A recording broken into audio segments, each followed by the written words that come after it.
Hey there, my friend. This is Dr. Anthony Balduzzi, and I want to welcome you back to another episode here on the Fit Mother Project podcast. In just a moment, you're going to hear a powerful and inspiring conversation between myself and one of our Fit Mother program members, Lisa Hoffman. Lisa is 54 years young, and over the past few months, she's used our Fit Mother 30X program series to drop over 30 pounds. But far more importantly, she's created such a healthier relationship to good nutrition, to consistency, and she's really thrown off and gotten rid of this all or nothing mindset that trapped her for years. And I don't know if you've ever felt like this, where you feel like you want to be perfect on your health routine. And if things aren't going perfect because you had a busy day, or you ate something that you maybe shouldn't have, that you say, screw it, I'm off the plan, I'll just start next week, or the day is blown. Well, Lisa was trapped in this for years because she's a very productive person, very type A, and has an extreme kind of personality. And that actually kept her stuck in bad health for many years because she would have this all or nothing mindset. And the great news is she used our Fit Mother program to totally bust through that and see the reality of the situation. And a couple of truths that were very relevant to her that you're going to hear in this episode is that nutrition drives 80% of the results. So just focusing on that is key. And then understanding that it's not about perfection. It's about progress and making good choices in the right direction every single day. And one other thing about this conversation I think is very useful and powerful is Lisa has been a vegetarian vegan for many, many, many years. And she talks about how she actually adapts the Fit Mother plan to work perfectly for those who are plant-based. So if you're someone who's plant-based, or you've been looking and finding ways to incorporate more plant-based meals into your routine, then I think you're going to find this really great, because Lisa has done this with such elegance, grace, and ease. And she loves how this meal plan fits into her life, fits into her goals, her food preferences, and enables her to be consistent without falling into the all or nothing mindset. So without further ado, let's get into today's episode with Fit Mother, Lisa Hoffman. All right, Lisa, welcome officially to the Fit Mother Project podcast. I'm so happy to have you here. I'm really happy to be here. This is a fun experience for sure. And I am grateful that you were here and you're going to get to share your story with everyone about what you've overcome and the results you've experienced with this program. And to kick things off, I'd love for you to introduce yourself to all the ladies and some of the guys who are also listening, your name, your age, where you're from, and anything you'd like to share about your work and family. Okay, I am 54 years old. My name is Lisa Hoffman. I live in, Western Canada in Harrison Hot Springs, BC. I'm married. I have 3 children, ages 31, 29, and 20. My girls are the oldest. We have 5 grandchildren between them. Wow. And my son, who's only 20, has joined the armed forces. So he'll be home soon, and we're looking forward to Christmas and getting ready for the holidays and having all the family together. We're all about family and the dogs. For sure. And you're like in this, I'm just, from what you've shared so far, this really interesting period of life that might feel a little transitional for you with like older kids. Now you're, grandma, which I know you've been for some time now, and you're also looking at investing in your health. So I want to ask you, what got you prompted to start to take your fitness more seriously, or even find the Fit Mother Project? Okay, well, it's a bit of a long story to it, but I never had any issues when I was younger with weight. I was just one of those people that could eat and work out. I used to work out a lot. I used to work out day in, actually day out, unhealthily. I know, reflecting back, that was kind of my escape from my past life. I'm literally on a new chapter in my life. Anyway. I started to gain weight, about 10 years ago. And I started doing these quick, yo-yo dieting. And then one day my girlfriend and I are about to do another one, which is a 3-week program. And it does give you results for that much time. So if you're going on vacation, it was working. And her husband, Ben, who's a part of the Fit Father Project, was talking to us, and he's like, Lisa, I found this study, or I found this program, and he did all the studying from it, and he knows you can get me with research. I like research. It's what I do in my world. One of the questions he said to me was, because I kept saying to him, yeah, I get it, Ben, I get it, but I want to do this right now. So, is it sustainable? No, it's not sustainable. I knew that. Let me get through this, and then I'll start that. And then he ended up gifting me the program. And that's how I got started.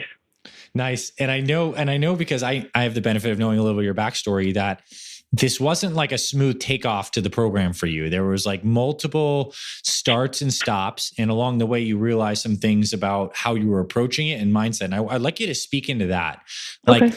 what it's like starting this program and kind of how you approached it at first and what some of the hangups were and what you realized that was empowered you to actually be successful with this. Okay.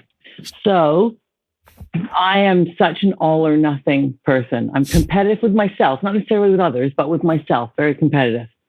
And so when I first started the program, got all the reading, got everything, read it all, thought I was actually really absorbing it all, but I wasn't. I wanted to get started. I wanted to get started. You know, tell me what to eat, tell me how to exercise. Was not absorbing everything else that you had said. I thought I was, like I said, but I was just reading words on a page. And almost skipping over those pages as well, like just kind of skimming through because I was too interested in getting to the end.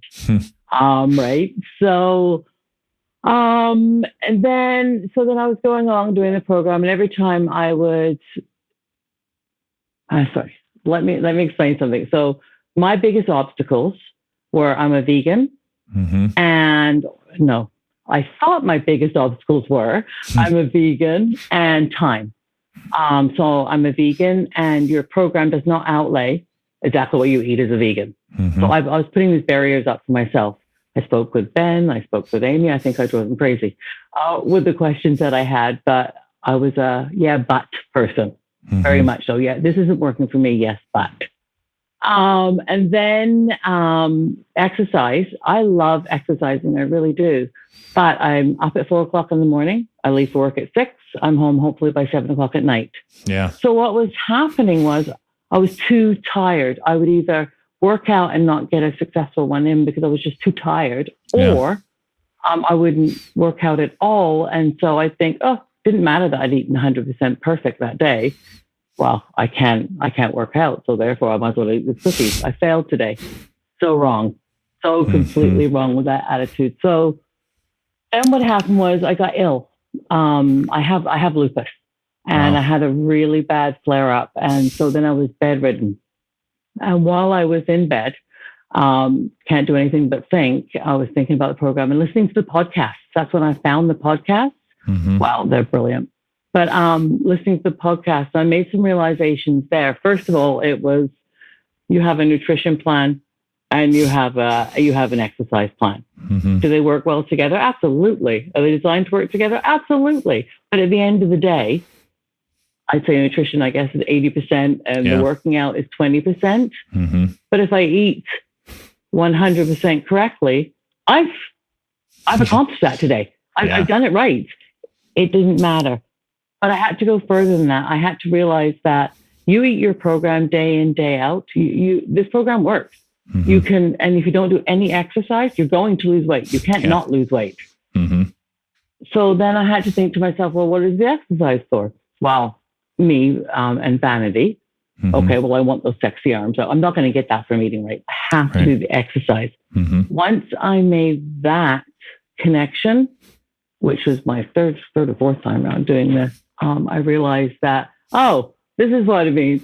Oh, that's what he meant. And then I thought, okay, I need to go back and reread absolutely everything from day one. I don't like reading. I do. I love reading, but I read arbitrations for a living. I read. So when I come home, the last thing I want to do is read. So I thought, okay, how do I overcome this? Because there's always a way to overcome everything, right? Yeah. So what I did was I just copied and pasted everything and stuck it in a Word document and had it read it to me all day long. That's how I fixed that issue. Yeah. So then the pieces that's when I realized what I wasn't listening to. I was reading what you were saying. I was watching all the podcasts. But I wasn't listening to you until I did that, and then I found that easier, and then everything kind of fell into place for me. It was separating it and my eating, being a vegan. I've been a vegan since 1995. I know how to eat as a vegan. I know what's in it. I know what's not in it. So I just applied it to the rules that you have laid out, the the way you're supposed to, and it worked. And I stopped overthinking and creating those barriers. It was me. I didn't realize it was me creating those barriers. And it's resistance to change. Yeah. I mean, and also I think what you just shared, I really want to make sure people internalize this. A shift of one or two perspectives can be everything. Like the idea that you compartmentalize these things and you no longer felt like they both had to work, which was tying in the busyness of your schedule, which tied in the other thing. Like this house of cards kind of started to topple when you realize, one, I know how to eat. I've been doing this for 30 years. Two, like, let me just apply this here into this framework. And then you start to get some forward traction. I think it's brilliant. Yeah. And it really is what worked for me, getting that perspective, and stop blaming others. I didn't realize I was doing that. I was blaming your program for me not being successful. Well, that didn't even make any sense. It didn't make any sense because I can only be as successful as I try to be. Right. And I love your willingness to just like plow through obstacles too. You obviously have a very big and demanding career that requires you do a lot of technical stuff. So even just that subtle thing of just like dictation and having it read that to you was brilliant. I mean, your willingness to continue to show up because you felt like there was something good here is the reason why you're here now being successful. So first and foremost, I want to just acknowledge you for that fire in your spirit to continue pursuing this path and to be creative about how to get through solutions. It's brilliant. Yeah, thank you. And that's how that was the other thing as well. So when I did my mission statements the first few times, I ended up throwing them out. I went looking for them today for this podcast so I could read it because all they were excuses. Or no, reasons why I didn't want to be fat. So that didn't actually fit who I am. Yeah. I look for solutions. I don't dwell on what's happening. So then I ended up, at the end of my email signature, I actually have on there, celebrate your accomplishments that you do every day. So I just changed it. Now that's my mission statement. Yeah. And then that fits who I am.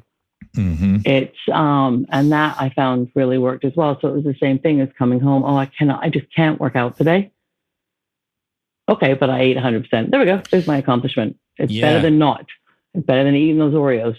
For sure. And that perspective is so powerful because one is coming from that, what we can call a positive place, like searching for wins, building you up. The other one's always looking for a deficit.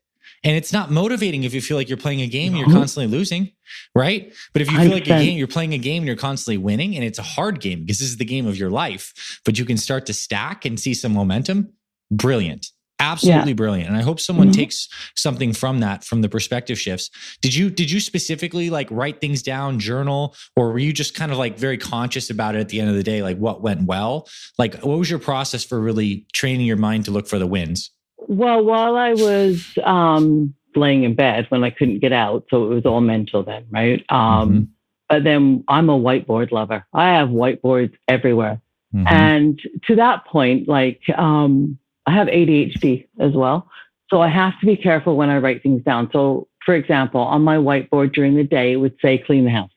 Well, I can't do that because if I haven't painted the walls and washed all the walls and everything else, then it's not accomplished, right? So on my whiteboard, I literally have to write, dust, vacuum. I have to cross it off as I go. I did the same thing with the Fit Mother. Prep your meals. And that's it for Monday. Yeah. Work out and then say what workout it would be. And then, so then I would write it all out. But what I would do is exactly the same as what I do with my housework, for example, is I would come along and I would cross it off. Well, if I got through everything, but didn't work out. So if I've got 10 things on my list, I didn't work out. Well, I did 90% today. Right. So I just didn't move that workout. It just then got transferred to the next day. Yes. So beautiful. That's how I did it. Yeah. Well, I want to plus on that. Like that's so smart. And what we're doing, like, there's a bias of the mind, ADD mind or not, to like not want to tackle a huge task that can't be broken up. So I love that you broke it down into like the micro steps, like cleaning the house or just like meal prep, shop for this food, buy these ingredients, like whatever it is on the nutrition front, and that you focus on the highest leverage things. There's so much comfort in knowing that eating is 80% of it, right? Once you really internalize that, it's comfort because you feel like you can win, and you can. I mean, you lost over 30 pounds primarily relying on nutrition, but also when you got the exercise, I'm sure because you have a history of loving exercise, you got them in, and I'm sure you got a great workout in. So I'd love you to speak a little about exercise, and then I want to get deep into how you've made this work on a vegan diet, because I think that's going to be a really cool conversation for people. So let's talk about exercise. What was it like for you, on this pursuit? Now, once you get your mindset right and you start to exercise, and part of it's like exercises for body shaping, and you're getting in doing these a couple times per week. What was the workouts like for you, and how has it progressed over time? So every month, or when you make your changes, I don't like it when I first start it, and then I find I rely on it. So I also work out of town a lot. So I'll give you an example. So the Ep.60, I just thought it was the worst thing on earth. It was so hard. And, and I could not look at, that is one area that I do struggle with. If I don't complete it, I can't look at it as a success. Okay. And doesn't matter how, I've tried well, at least you tried, you got your runners on, but no, that doesn't work for me. I need to complete it. So now, but what I'm finding is, right now I hate Mrs. Beast, but that will change. But what I'm finding is, so when I go away at the hotels, I always go back to the Ep.60. It's just in my head. It's what I know how to do. It's so at least I'm doing something. Yeah. It's I like pyramids because they constantly move, right? And so that's what I do when I go to the hotels. I hike a lot. I walk my dogs a lot. The progression, you do it very well with the progression, because before, the way I was thinking was I'll just fly into Mrs. Beast, for example. Yeah. And didn't understand why I couldn't walk for 3 days. Right. So I like actually the progression that you've done with the exercise. It works very, very well for me. And because they are, like I said, with the Ep.60, it's simple. And the belladonna, I do that as well. Yeah. When I'm out of town, those things that I don't have to think about. I always have my video up. Oh, I figured out how to put you on my TV. Nice. So I can do the program that way. All these things that I do to make it easier. But the exercise, my goal is to have Madonna arms. And that requires what I'm constantly Madonna working. Lifts a lot of weights, that's for sure. Exactly. And I prefer weights over the cardio personally. Yeah. But I also prefer, I like the pyramids because they naturally go from one to, you know what I mean? That I prefer, as opposed to stopping as opposed to stopping and starting. But I don't like Mrs. Beast right now. Well, tell people for perspective, how many times in the course of losing 30 plus pounds, how many times a week were you actually working out? And I want to know, how much walking would you do? What's an average weekly exercise schedule? 1 workout a week, 2 workouts a week, 3? How many walks? What kind of fit your busy schedule? Because I think you're as busy as people come on the show. 4 a.m. to 7 p.m., that's a long day, right? It is. So speak into what actually was what you found as requirements minimum. Okay. So, again, I set myself goals on my breakdown. So also on my list is always minimum of 10,000 steps a day. That doesn't necessarily mean walking, because you get steps other than walking. It could be doing the dishes. It could be, so that's where my guide is. So, every single day I have to do that. I normally average between, 15 and 20,000, even when I'm in the office, because by thinking I'm a walker. Yeah. Anyway, good. So in order to concentrate and to think, I do that, or I'll do stairs or whatever. So while right now I'm turning around, because I don't know if you can see it. Yeah, I see your whiteboard. My month 3. So I've got this. I had to first rewrite the schedule because on Fridays is my first day. So then I've got Shredder, HIIT, Mrs. B's cardio. I just went away for the weekend, so this is going to be starting soon. Yeah. But I do it that way. So you think about the workout starting on Friday, because Monday through Friday is busy on work. So the weekends you start to plan your workouts. I have to adjust. Smart. That's right. Smart. That's a cool tip. On Mondays and Wednesdays, I'm crazy busy. So I have to, they're just walking the dog days. Yeah. No matter what. But I don't cross it out if I haven't done it. So sometimes my workout will get bumped down a day. So let's see, how often do I work out? Walk every day. That's just. Well, I think that's a big insight. And I definitely try to preach that in the program, that daily activity is more important than formal workouts. But the fact that you're walking and eating right is massive. I mean, that's the majority of it, right? Yes. And that was for phase 1, my redo over it. That's how I lost it. That is the reality of it. That it was the walking and the eating right. Moving now, then phase 2, I became more structured. Whether it was, we started working from home, right? Because of COVID. And then my company changed the rules. Unfortunately, I can work. This is another attitude change I had. I can now work from home 2 days a week. Well, that 4 days a week, I'm at home. So there's my 4 days of exercise. Perfect. So I did it that way. Yes, that's how I did it. What I'm hearing is like, it's so important if you're a busy professional and a mom to like sync things up to your work schedule, to like have the written plan so you have something to aim at, and to be flexible enough that as long as you hit the main things and you get some check marks, that the workout can be bumped down, but you're still generally getting a good amount of exercise. I mean, 4 fit mother workout type X sessions a week is no joke. I mean, that's plenty to progress your body shape in a pretty substantial way. Yes. So that's what I'm at now. I wasn't at that a few weeks ago. I was more like 2 or 3.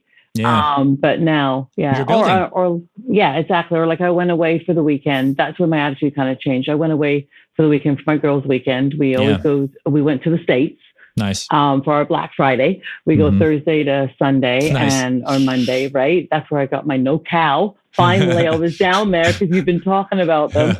Nice. And so that was okay. One day we got 20,000 steps because we were walking around the mall. Yeah. So that made it okay. That made it okay that we didn't. Eating not so great, but not horrible. But you know how to get back on track now because you go back to the nutrition. And I think this is the ideal segue because I really do want to pick your brain and just talk about what it's like following your actual follow is strict vegan. We're talking no dairy, not vegetarian. So vegan. Okay. So I don't know if the time we've added a lot of plant-based recipes and vegan recipes, but I don't know if you had those in the beginning, but I also certainly know that you know what to do on this front. So what works for you on a day of nutrition? Let's say like a busy Monday or a busy Wednesday for you. What does it look like from get up at 4 a.m., whatever, through the water, through the nutrition? What are your go-to meals? How do you make this work completely plant-based? Well, always have a shake. Always, I look forward to it. When I'm away, like when I was away, I miss it when it's not there. So that is a plant-based protein. I've actually, obviously my spinach because you have to. I've also purchased now beet powder. Yeah, good. So I add that to it. I've also got the powdered, you guys get it in the States, the powdered peanut butter. Yep. And the cocoa powder. So that's basically what I have every day. Are there hemp seeds or chia seeds in there? Do you throw anything? Hemp seeds, chia seeds, flax seeds. So I grind them up.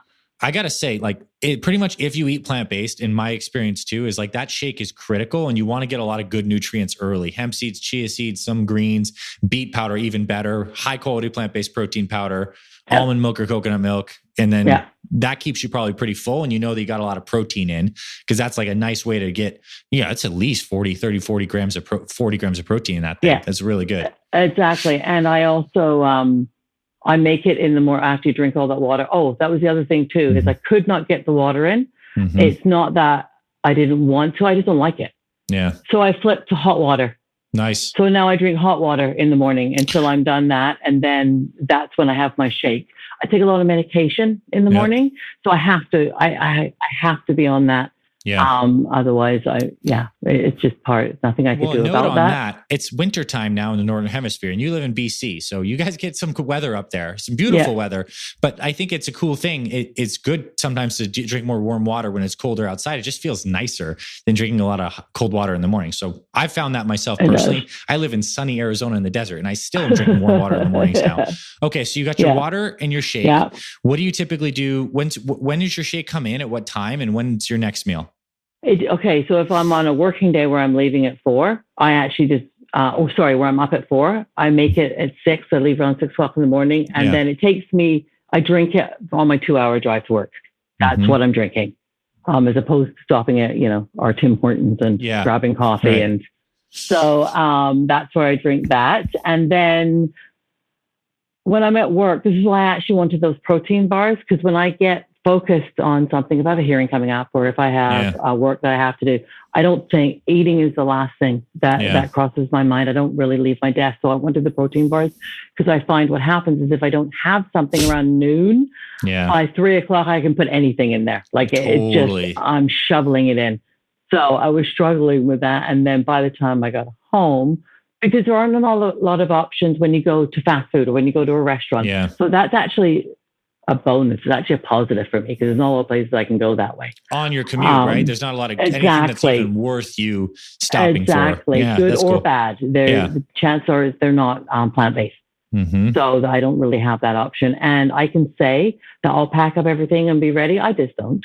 I mean, I get on these little benders where, I will take my lunch to work with me, but then I don't eat it because I'm too focused on what I'm doing. Right. So those protein bars really help. And then when I come home, I have a very large nutritional meal, like, your half a plate, which actually when you first read it, I thought, that was the easiest part for me because I actually had to reduce my vegetables to put some protein and simple carbs in there because for me, I like to have black rice or forbidden rice. Do you cook that in a rice cooker? How do you make that? I actually bought myself a container that you throw in the microwave. It is a steamer, but nice. That's my vegetables. My black rice, I have an Instapot. Yeah, I don't know what I'd do without it. And I make that every week. That's always in my fridge.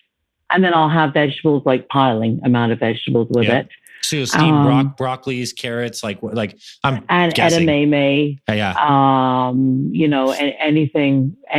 Any vegetable I happen to have handy, I throw that on top of it. And then I'll either make, if it's in the fridge normally, I'll either make like a tahini sauce that I've put protein powder into. I can pour it over top of.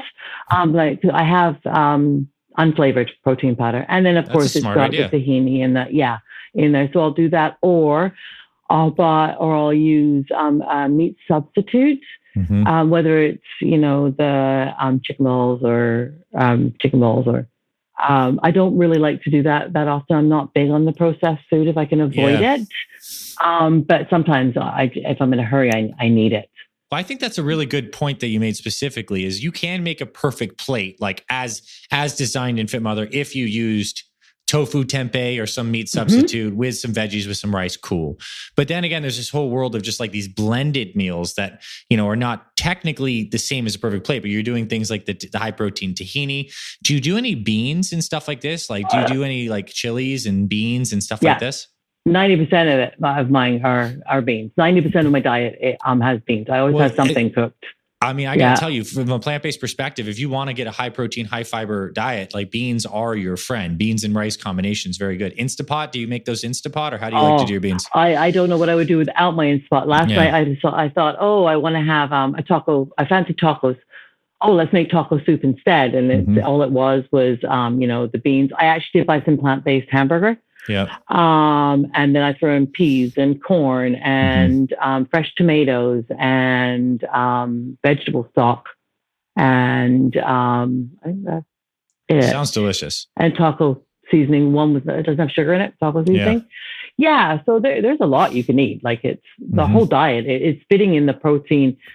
I don't actually like to say that because there's protein in anything that's alive. Yeah. If it was once living, it has protein in it, right? So amino acids. But yes.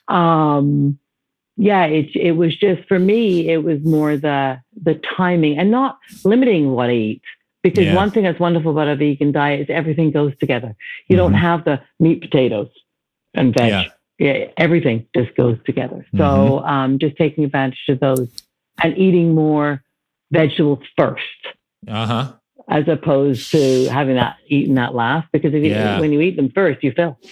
Yeah. And I want to invite everyone listening to this who maybe can draw some inspiration from you, even if they're not following a vegan diet right now, that you can make some of these powerful power plates or bowls, like these vegetable rice tahini bowls, or, these other plates that you've mentioned that are plant-based. I think it's just brilliant. And so it sounds like you have, I'd say 3-4 go-to kind of things that you kind of rotate in and use the Instapot quite a bit. And you've been doing this for a long time. Now you just have this slotted into a structure that's a little more sustainable. Exactly. I am more of the 10:30, 12:30 was 6, 7 in there. That's a great time me. frame. Yeah. And also you've got your protein bars. You have those, like, whether or not you eat them, they're there. So you don't have this big gap and void where you just go ahead and eat potato chips, which are vegan, but not great, right? We all know this. Yeah, exactly. And I love potatoes. I love potatoes. Potatoes don't love me, but I love potatoes. Do you do sweet potatoes, purple potatoes? I'm sure you play around with lots of different kinds. I do. My pantry's always full of potatoes and onions and cauliflower and cabbage. I add cabbage to almost everything as well because I love it. Nice. I'm a big kraut kimchi. I like kraut kimchi on cabbage. We've been doing a lot more like squash, and I think those are like underrated, like so good. You can make you use a spaghetti squash. You can make like a pasta out of it if you wanted to. Yeah. Nutritional yeast, bread sauce, like really great. Or like a butternut squash. Oh, so delicious. Oh, I just started having those. Salt. Yeah, it's a season, right? So I think more people like the benefit of your diet is you get such a wide variety of different kind of plants and variety of foods that many people don't. So maybe they can take some inspiration from this. And sometimes, the biggest hang up when people say, oh, well, what do you eat? And I think to myself, well, probably a lot more variety than you do. Mm-hmm. Or, people will say, well, we're going to a restaurant. It's other people's have problems with it, not me. Yeah. Like, I can go to a restaurant. I can find anything to eat. It's not hard. Yeah. And there's something powerful about choosing your nutrition plan like you have. Like this is yours and you deeply care about it, which means you're a lot more adherent. So. Do you use nuts and seeds as snacks or anything like this? Okay. Yeah, I do. But for me, nuts and seeds are more of a passing by and throwing it in my mouth as opposed to having it consciously. Yeah. It's just, I need a snack. I like pumpkin seeds. I like, of course, sunflower seeds. I like anything that's kind of easy. That way. And you mentioned like nutritional yeast, that's almost in absolutely everything as well. That's how I get my creamy flavor, right? Yeah. So nice. And spices, herbs. I use onion powder, garlic powder, paprika. I use a lot. Cooking vegan is very, very, very easy. If you take away the overthinking it. Yeah. Right. And change your mindset about a few things. Insofar as you change your mindset about your relationship with a few things. Yeah. Okay. I want to ask you about mindset now. Okay. How is your mindset like today with the perspectives, things you've overcome and things you've learned from this program? And how would you contrast that to what it was like before? Like, where are you at now? What was the mindset and some of the internal shifts this program has given you? That if you do, I think you say this in one of your videos, and it's very, very true for me, 1% better today than I was yesterday. Mm-hmm. Not coming down so hard on myself when I don't do something because I'm the only one responsible for me. So if I'm happy about it, it doesn't matter if everybody else is. My mind shifts. I'm happier now. I am. I'm happier now. In the way that I understand. I understand that the program is as good as you make it. Mm-hmm. You've given us all the tools. You've given us absolutely everything that we need. You just need to learn to implement it into your world. Yeah. So for me, my mind shift was, at first I was negative. I wasn't accomplishing, but that's not who I am as a person. Yeah. So by flipping it around and just looking at what I did accomplish and didn't accomplish, and how it worked for me, it just I don't know how to explain it. It just changed everything. Whereas in the beginning, I was just overwhelmed by everything because I was too busy trying to get to the end. I was too busy trying to get to day one of working out. I didn't want to read all this before I started working out. Mm-hmm. I was still stuck in that old attitude. Go to the gym and work out 80 hours a day doing, step class. Yeah. And eat whatever you want. No, it doesn't really work that way. So my mindset, I'd say with nowadays, it's a part of I don't look at this as a diet. Actually, while I was away for the weekend, a friend of mine said, well, what are you eating? What are you doing? And I said to her, I don't really want to explain it like that because this is the way I'm choosing to live my life. It's no different than being a vegan. I don't defend being a vegan. It's not a diet. It's how I eat. Mm-hmm. That's how the attitude has changed with this as well. It's not a diet. It's a lifestyle. A lot of people don't understand that because they automatically assume you're restricting. So therefore, it's a diet. Well, I'm not restricting. If I want to eat that, I'll eat that. If I want to work out, I'll work out. So that part has really changed. And also actually being Fit Mother of the Week. And then with this podcast, let me tell you, that keeps you on track. I cannot be that person that, oh, it didn't work for you. It'll look bad on you. It'll look bad on me. That really helps keep you on track. That's good. But yeah, just looking for the positive things that you have in this program. Well, they're all positive if you choose to implement them. Yeah. So well said. Beautifully said. Now, I want to ask you, are there any shout outs to anyone on our team, anyone in the Fit Mother community that you'd like to just say, hey, thank you, or any cool stuff as we wrap this up? Yeah, Amy, of course. Amy, oh, poor Amy. The things she has listened to me whine about. But Ben, for him going, I'm surprised he didn't say, I don't know, Lisa. I do what you want. I'm really surprised.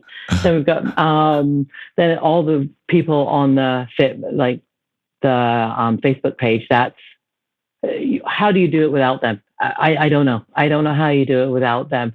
I can't remember absolutely everybody's name that I was in the group with originally, so I'm not mentioning them all, but you all know who you are, and I love you. It's that group is everything. I think that actually kind of makes it, because you can go on there and you can hear other people's cries, and you can go, oh, that's why it's not working. It won't work for them. And I just want to shout out to all the women on that group. Nice. And of course, Ben Diaz, thank you for giving me the program. It's greatly appreciated. Yeah.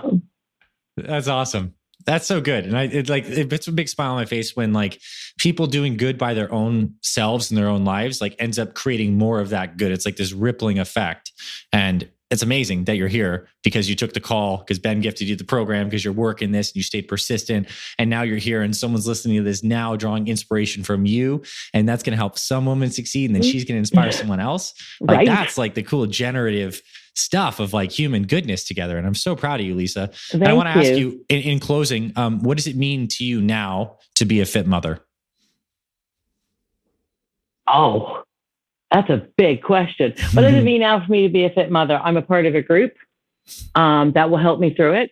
I can put like my little sticker that I got sent on my kayak. So nice. I'm not just kayaking. I'm a part of a program. I'm working it. It's a lifestyle that I've got guidance with a group of fabulous women and yourself and your teams. That's making me who I am, but holding me accountable for it. Mm-hmm. So I guess that's all I could really say. I'm grateful that we can be that structure for you and to shine your brilliance and your fire and your desire to be better and Madonna arms, all of it. Like right. It's so cool. Like you're super inspirational. I love that you're in this new chapter of life. You look fantastic. And I just want to say congratulations again for everything you've accomplished, everything in store. You are amazing. Thank you. Much appreciated.